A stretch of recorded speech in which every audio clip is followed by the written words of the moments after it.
ನಾಡಿನ ಜನತೆಗೆ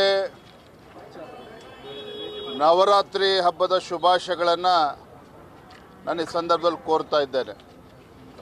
ನಿನ್ನೆ ದಿನ ನಮ್ಮ ಹೆಮ್ಮೆಯ ಪ್ರಧಾನಮಂತ್ರಿಗಳು ನರೇಂದ್ರ ಮೋದಿಜಿಯವರು ದೇಶದ ಜನತೆಯನ್ನು ಉದ್ದೇಶಿಸಿ ಮಾತನಾಡುವಾಗ ದೇಶದ ಎಲ್ಲ ಸಮಗ್ರ ಜನತೆಗೆ ನವರಾತ್ರಿಯ ಶುಭಾಶಯಗಳನ್ನು ಕೂಡ ಕೋರಿದ್ದಾರೆ. ಏನು ಇಂದಿನಿಂದ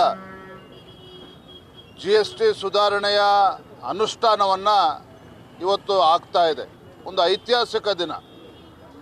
ಕರ್ನಾಟಕ ರಾಜ್ಯವು ಕೂಡ ಒಳಗೊಂಡಂತೆ ದೇಶಾದ್ಯಂತ ಭಾರತೀಯ ಜನತಾ ಪಾರ್ಟಿ ಮತ್ತು ಜನಸಾಮಾನ್ಯರು ಕೂಡ ಈ ಒಂದು ಐತಿಹಾಸಿಕ ದಿನವನ್ನು ಭಾಳ ಅರ್ಥಪೂರ್ಣವಾಗಿ ಭಾಳ ಸಂಭ್ರಮದಿಂದ ಆಚರಣೆ ಮಾಡ್ತಾ ಇದ್ದಾರೆ.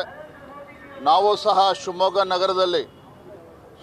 ನಗರದ ನಮ್ಮ ಜಿಲ್ಲೆಯ ಅಧ್ಯಕ್ಷರು, ಅದೇ ರೀತಿ ವಿಧಾನ ಪರಿಷತ್ ಸದಸ್ಯರು, ನಮ್ಮೆಲ್ಲ ಪಕ್ಷದ ಹಿರಿಯ ಕಾರ್ಯಕರ್ತರು ಮತ್ತೆಲ್ಲ ವ್ಯಾಪಾರಿಗಳು ಎಲ್ಲರ ಜೊತೆ ಸೇರಿ ಸಿಹಿಯನ್ನು ಹಂಚಿ ಪಟಾಕಿನ ಸಿಡಿಸಿ ಇವತ್ತು ಮೋದಿಜಿಯವರಿಗೆ ಧನ್ಯವಾದಗಳನ್ನು ಕೂಡ ತಿಳಿಸ್ತಾ ಇದ್ದೇವೆ. ನಿರ್ಮಲಾ ಸೀತಾರಾಮನ್ ಅವ್ರಿಗೂ ಕೂಡ ಧನ್ಯವಾದಗಳನ್ನು ತಿಳಿಸಿದ್ದೇವೆ. ಮತ್ತು GST ಸುಧಾರಣೆಗಳ ಬಗ್ಗೆ ಜನಸಾಮಾನ್ಯರಿಗೆ ತಿಳಿ ಹೇಳುವಂಥ ಕೆಲಸವನ್ನು ಕೂಡ ನಾವು ಮಾಡ್ತಾ ಇದ್ದೇವೆ. ಯಾವ ರೀತಿ GST ಸುಧಾರಣೆಯ ಪರಿಣಾಮ ಇವತ್ತು ರಾಜ್ಯದ ದೇಶದ ಬಡವರು, ಮಧ್ಯಮದ ವರ್ಗದ ಜನ, ಇವತ್ತು ವ್ಯಾಪಾರಿಗಳಿಗೆ, ವಿದ್ಯಾರ್ಥಿಗಳಿಗೆ, ರೈತಾಪಿ ವರ್ಗಕ್ಕೂ ಕೂಡ ಯಾವ ರೀತಿ GST ಸುಧಾರಣೆ ಅನುಕೂಲಗಳು ಆಗ್ತಾ ಇದೆ.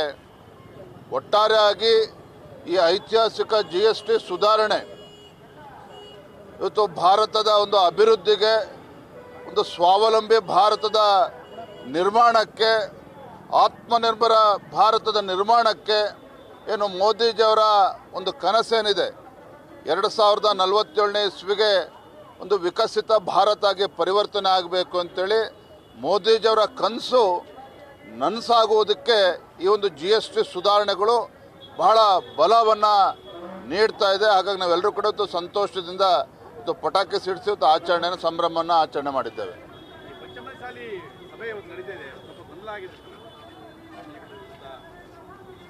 ಅದ್ರ ಬಗ್ಗೆ ಪತ್ರಿಕೆಯಲ್ಲಿ ನೋಡಿದ್ದೇನೆ. ಇನ್ನೂ ಹೆಚ್ಚು ಮಾಹಿತಿಯನ್ನು ಪಡೆದುಕೊಂಡು ಆಮೇಲೆ ಅದಕ್ಕೆ ಪ್ರತಿಕ್ರಿಯೆಯನ್ನು ನೀಡ್ತೇನೆ.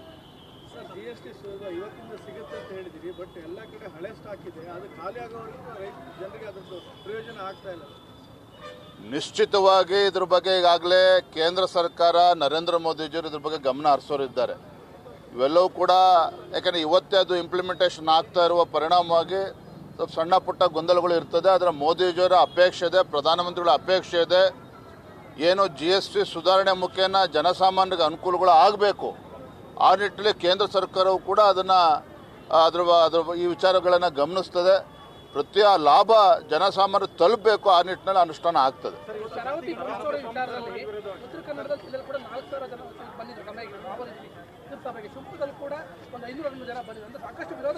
ಏನು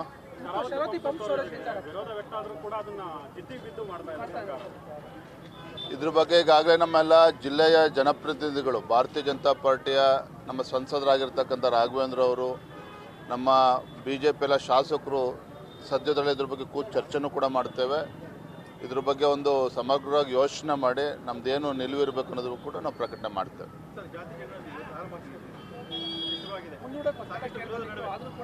ಜಾತಿ ಜನಗಣತಿ ಈಗಾಗಲೇ ರಾಜ್ಯ ಉಚ್ಚ ನ್ಯಾಯಾಲಯದ ಮೆಟ್ಟಿಲನ್ನು ಕೂಡ ಏರಿರುವಂಥದ್ದು. ಇವತ್ತು ಕೋರ್ಟ್ನಲ್ಲಿ ಕೂಡ ಮ್ಯಾಟ್ರು ಬರ್ತಾ ಇದೆ. ನಾನು ನಿನ್ನೆನೂ ಕೂಡ ಹೇಳಿದ್ದೇನೆ, ರಾಜ್ಯದ ಅಭಿವೃದ್ಧಿಯ ಬಗ್ಗೆ ಚಿಂತನೆ ಮಾಡಬೇಕಾಗಿರ್ತಕ್ಕಂಥ ಮಾನ್ಯ ಮುಖ್ಯಮಂತ್ರಿಗಳು ಸಮಾಜವನ್ನು ಒಡೆಯುವಂಥ ಕೆಲಸಕ್ಕೆ ಕೈ ಹಾಕಿರುವಂಥದ್ದು, ಹಿಂದೂ ಸಮಾಜವನ್ನು ಒಡೆಯುವಂಥ ಕೆಲಸಕ್ಕೆ ಕೈ ಹಾಕಿರುವಂಥದ್ದು ಇದು ನಮ್ಮ ನಾಡಿನ ದುರ್ದೈವ. ಇದು ಹಾಗಾಗಿ ಇವತ್ತು ಜನಸಾಮಾನ್ಯರು ಕೂಡ ಚರ್ಚೆ ಮಾಡ್ತಾ ಇದ್ದಾರೆ.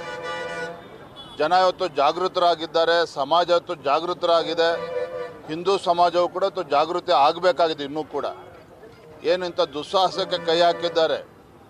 ಇವತ್ತು ರಾಜ್ಯ ಸರ್ಕಾರಕ್ಕೆ ಜಾತಿ ಜನಗಣತಿ ಮಾಡುವ ಇವತ್ತಿಗೆ ಈ ವಿಚಾರದಲ್ಲಿ ಅವ್ರಿಗೆ ಅಧಿಕಾರ ಇಲ್ಲದೆ ಹೋದರೂ ಸಹ ಈ ರೀತಿ ಒಂದು ಹುಡುಗಾಟಿಕೆ ಮಾಡ್ತಾ ಇರ್ತಕ್ಕಂಥದ್ದು ಭಾರತೀಯ ಜನತಾ ಪಾರ್ಟಿ ನಾವು ಖಂಡಿಸ್ತೇವೆ.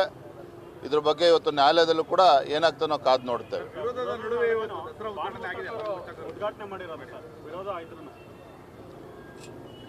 ಇದ್ರ ಬಗ್ಗೆ ಕಳೆದ ಒಂದು ತಿಂಗಳಿಂದ ಸಾಕಷ್ಟು ಚರ್ಚೆಗಳು ಆಗಿದೆ.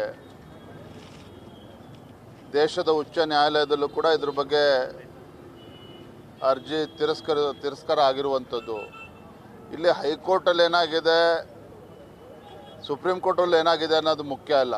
ಆದರೆ ರಾಜ್ಯದ ಮುಖ್ಯಮಂತ್ರಿಗಳಿಗೆ ದಸರಾ ಉತ್ಸವದಲ್ಲೂ ಸಹ ಈ ರೀತಿ ಹುಚ್ಚಾಟ ಆಡಬೇಕು ಅಂತ ಅನಿಸಿದೆಯಲ್ಲ, ಅದು ಇವತ್ತು ರಾಜ್ಯದಲ್ಲಿ ಜನ ಇವತ್ತು ಮಾತನಾಡ್ಕೊಳ್ತಾ ಇದ್ದಾರೆ. ನಾನು ನೆನ್ನೆನೂ ಕೂಡ ನಿಮಗೆ ಮಾಧ್ಯಮದ ಸ್ನೇಹಿತರಿಗೆ ಹೇಳಿದ್ದೇನೆ, ಧರ್ಮಸ್ಥಳದ ವಿಚಾರದಲ್ಲಿ ರಾಜ್ಯ ಸರ್ಕಾರ ಯಾವ ರೀತಿ